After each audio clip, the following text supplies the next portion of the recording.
Hey, my name's Josh Turner. I'm here with Adorama Music taking a look at the new Dangelico Premier Gramercy.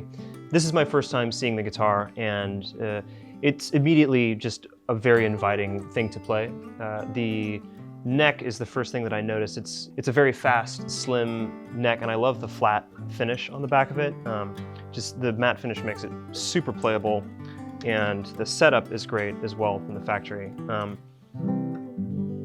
I try not to judge a guitar too much by its looks, but I personally do love the looks of it as well. I love the tuning machines, and as somebody who has lived in New York for a couple of years, I love the sort of Empire State Building inspired cover for the truss rod there.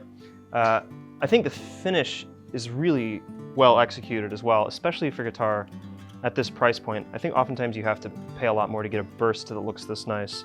And you can actually see the grain of the wood really clearly through the finish on the top, which speaks to the fact that it hasn't been over-finished.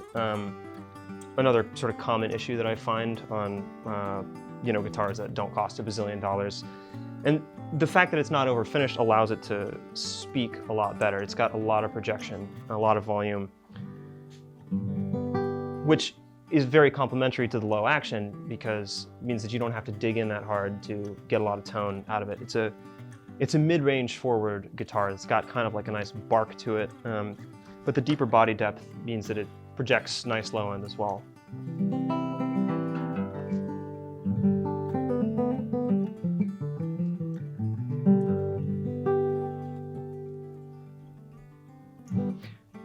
It's got good sustain, and it's got a tuner built in.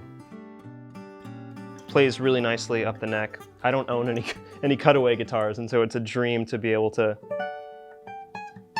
get all the way up there with no problem.